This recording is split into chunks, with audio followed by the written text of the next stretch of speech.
नमस्कार दर्शकों, आप सभी का स्वागत है नवभारत न्यूज़ 24/7 में और मैं हूं आपके साथ अजयदीप सिंह बलवाल। जम्मू कश्मीर में इस समय नई निर्वाचित सरकार जो है वो बनने की कगार पर है। नेशनल कॉन्फ्रेंस और कांग्रेस के अलायंस से नई सरकार जो है अब कुछ ही दिनों में तैयार होकर आ जाएगी और ऐसे में जम्मू कश्मीर के वो लोग, वो जनता जो आज भी पिछले कई दशकों से इस उम्मीद में है कि उनके हक जो हैं वो उन्हें मिल सकें। और ख़ास तौर पर जब जम्मू कश्मीर में हम डेली वेजर्स की बात करते हैं, आशा वर्कर्स की बात करते हैं, तो ये कुछ ऐसे मुख्य तौर पर मसले हैं जिन्हें सुलझना बहुत ज़रूरी है और इन लोगों के लिए काम करना भी बहुत ज़रूरी है, क्योंकि एक बड़े पैमाने पर ये वोट बैंक भी हैं। फिलहाल इस समय हमारे साथ सनी कांत चिब मौजूद हैं, जो कि आशा वर्कर्स और कई अन्य मुद्दों को लेकर, डेली वेजर्स के जो मसले हैं उन्हें लेकर अपनी आवाज़ उठाते रहे हैं। लेकिन इस नई सरकार से किस तरह की उम्मीदें इन्हें हैं, उसके बारे में बातचीत करेंगे। सनी जी, आपका बहुत बहुत स्वागत है नवभारत में। जी, बहुत बहुत धन्यवाद आपका जी। सनी जी, सवाल यही है, क्योंकि शुरुआत हमने ऐसे की कि अब कुछ ही दिनों में सरकार पुनः तौर पर जो है वो सामने आ जाएगी, बनकर आ जाएगी, और ऐसे में इस समय क्या लगता है आपको, आपका जो मसला है, आपका मसले से मतलब है आशा वर्कर्स को लेकर आपने बहुत आवाज़ उठाई है, क्या अब इस मसले पर आपको लगता है कि ये सरकार संजीदा होगी? देखिए, सबसे पहले मैं मुबारकबाद देना चाहता हूं जम्मू कश्मीर के लोगों को कि काफ़ी लंबे समय के बाद जम्मू कश्मीर में अपनी चुनी हुई सरकार बनने जा रही है। और मुबारकबाद देना चाहता हूं मैं नेशनल कॉन्फ्रेंस को, तमाम जो नेशनल कॉन्फ्रेंस की जमात के जो लोग हैं, कि एक चुनी हुई सरकार अपनी नेशनल कॉन्फ्रेंस की बनने जा रही है बड़े पैमाने पे। और रही बात मुद्दों की, चाहे वो हमारे आशा वर्कर की बात हो, डेली वेजर्स की बात हो, CPW वर्कर की बात हो, लैंड डोनर्स, हमारे मिड डे मील कुक की बात हो, SPO आंगनवाड़ीज़ की बात हो, हमारी लड़ाई पहले से जारी थी, आज भी है, आगे भी रहेगी। सरकारें पहले भाजपा की थी सेंटर के अंदर, चाहे जम्मू के अंदर LG प्रशासन था, तब भी धरने प्रदर्शन के रूप में हम बाहर थे। लेकिन अब सरकार जब बनी है तो हमें उम्मीद है कि वो हमारे इन मुद्दों को वन बाय वन इसको हल करने की जो है वो प्रयास नहीं, वो फाइनली करेंगे। अगर इन मुद्दों को अगर उन्होंने भी अनदेखा किया तो अगर हम भाजपा के खिलाफ अगर लड़ सकते हैं तो लड़ेंगे फिर आपके खिलाफ भी। क्योंकि अगर आपने जम्मू कश्मीर के तमाम लोगों से वोट जो लिए हैं वो इस बात से लिए हैं कि नेशनल कॉन्फ्रेंस एक हल है, यानी कि उनका निशान भी हल है, और जम्मू कश्मीर के लोगों के लिए हल अगर निकाल सकते हो तो नेशनल कॉन्फ्रेंस।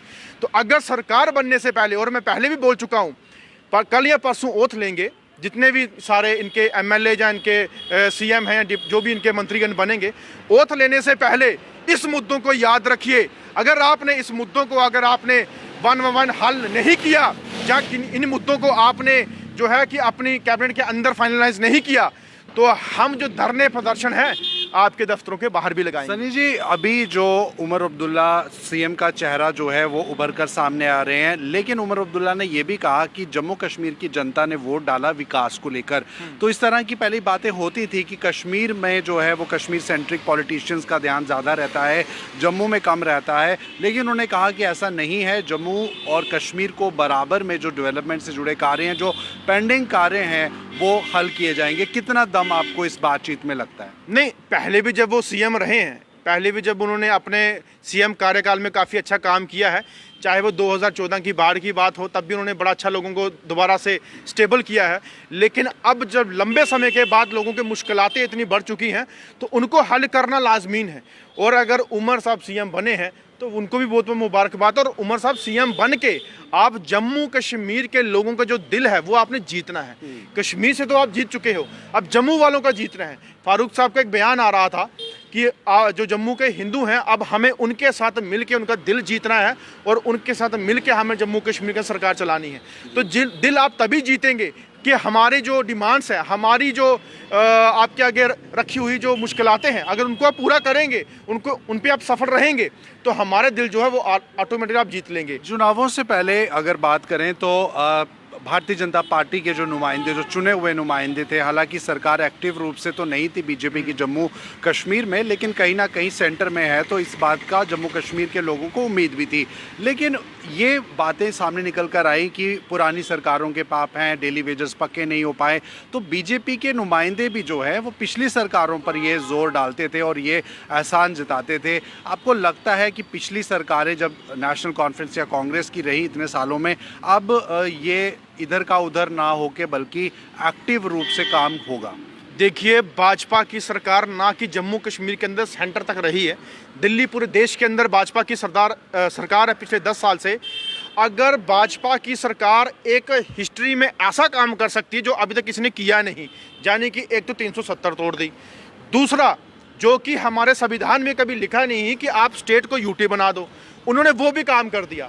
तो इनके लिए डेली वेजेस परमानेंट करना, हमारे आशा वर्करों का वेतन बढ़ाना, मिड डे मील कुक का वेतन बढ़ाना, या हमारे लैंड ओनर्स को कंपनसेशन या उनकी रोजगार देना, ये उनके लिए कोई बड़ी बात नहीं थी। लेकिन जम्मू कश्मीर के अंदर इन्होंने उनका हेल्प, उनकी मदद करने के बजाय जम्मू कश्मीर के लोगों को स्मार्ट मीटर का एक टैग दे दिया, प्रॉपर्टी टैक्स का टैग दे दिया, यहाँ पे बेरोजगारी का टैग दे दिया, यहाँ पे अब आने वाले टाइम में PHE मीटर जो लगने वाले हैं पानी के, उनका टैग दे दिया। यहाँ पे दरबार मूव होने से हमारे लोगों के रोजगार बढ़ते थे। हमारे लोकल, चाहे वो ऑटो ड्राइवर हों, दुकानदार हों, रेडी फड़ी वाले हों, उनके रोजगार चलते थे। अभी देखिए सर्दी का मौसम आ चुका है, वो दरबार मूव से काफ़ी मूव होके यहाँ के रोजगार, यहाँ के लोकल, कोई मकान वाला, कोई रेडी वाला अच्छा काम करता था, वो भी इन्होंने छीन लिया। अब मुझे बताइए, जम्मू वालों को ऐसा क्या दे दिया भाजपा वालों ने या सेंट्रल सरकार ने, जिस वजह से खुशी से झूम के इन्होंने बड़े वोट डाले? मुझे लगता है कि जम्मू वालों को अभी भी ये समझ आ रहा है कि शायद बहुत कुछ दे दिया। अब बात करते हैं कई लोग कमेंट के अंदर, वो तो महा जयचंद हैं, जयचंदों के आगे कुछ भी रख दो, उनको एक ही चीज दिखेगी। लेकिन जयचंदों को मैं बोलना चाहता हूं, जो जयचंद अमीर हैं वो अपने घर पे शाम को अच्छे तरीके से ढंग से खाना खा सकते हैं। जो गरीब हैं उनको दिहाड़ी लगा के शाम को अपना चूल्हा जलाना है, और जो गरीब हैं वो आज भी हॉस्पिटल के अंदर बीमारी से जूझ रहे हैं। पैसा ना होने की वजह से वो जयचंदों को दिखाना चाहते हैं, वो दिखाएंगे। और वो उन लोगों के छत देखो जो पानी आने से उनके छत गिरते टपकते हैं, उनके छत भी दिखाना चाहूंगा, वो 10 साल में नहीं बने। आखिरी एक सवाल है, आखिरी सवाल है, क्योंकि अब चुनावों का दौर तो चले गया। सवाल अब आखिरी ये आपसे, क्योंकि जम्मू कश्मीर में इस समय पूर्ण तरह से चीफ मिनिस्टर के पास हक हुकुम नहीं होंगे, LG की पावर्स को बढ़ाया गया है और LG का हस्तक्षेप भी बहुत ज़्यादा रहने वाला है, तो ऐसे में आपको लगता है कि जम्मू के लोगों की, या आप ही के बात करें जिन डिपार्टमेंट्स में आप डील कर रहे हैं इंसाफ दिलाने की, कहीं ये बीच में एक चक्की में पिस ना जाए? देखिए, आज मुझे काफ़ी कॉल्स आई हैं, चाहे वो रामबन से आई हों, पीर पंजाल से आई हों, डिस्ट्रिक्ट रियासी से आई, बिश्नाह कठुआ से, उधमपुर से आई, कि अब सर हमें जो है सरकार इनकी बन गई है, अब हमें इनको ओथ लेने से पहले एक इंटीमेशन देना है कि अगर हमारी डिमांडें पूरी नहीं हुई, ये ना समझें कि हमने भाजपा के खिलाफ नारे लगाए। आप ये समझें कि अगर आपकी सरकार आने के बाद हमारा हक नहीं दे पाए तो खिलाफ आपके भी हम जाएंगे। तांडव, वही अपना धरना, वो प्रदर्शन, वही रैली दोबारा होंगी, लेकिन होंगी आपके खिलाफ, क्योंकि सरकार हमने चुन के उनको लाया। जब वो नहीं कर पाएंगे तो खिलाफ इनके भी बोलेंगे। देखिए, हमें चाहिए जम्मू कश्मीर के लोगों के मुद्दों का हल। हमें ये नहीं चाहिए कि सरकारें बनाते चलो, अपनी कुर्सियों पे बैठते चलो, तो लोगों के मसले मिसाल को आप साइड रखते चलो। बिल्कुल बिल्कुल। लेकिन हम काम करेंगे अपने लोगों के लिए, जो हुआ सो हुआ, जो किया क्या किया उसको हम नहीं देखेंगे। लेकिन अब आने वाले दिनों में हम जल्द ही इसके ऊपर बहुत बड़ा इनिशिएटिव हम लेंगे। चलिए, साफ तौर पर जम्मू की जो जनता है वो कल भी यही चाहती थी कि उनके साथ इंसाफ हो, उनके साथ डेवलपमेंट से जुड़े कार्य हों, और आज भी यही चाहती है कि जो भी सरकार बनकर आए, चाहे उसमें उपराज्यपाल का हस्तक्षेप ही क्यों ना हो, लेकिन उनके जो मसले हैं, उनके वो लॉन्ग पेंडिंग डिमांड्स जो काफ़ी समय से पूरी नहीं है, वो पूरी हों। फिलहाल ये थी खास बातचीत। इस इंटरव्यू को लेकर अपनी राय ज़रूर कमेंट बॉक्स में साझा कीजिए। मुझे दीजिए इजाज़त, नमस्कार।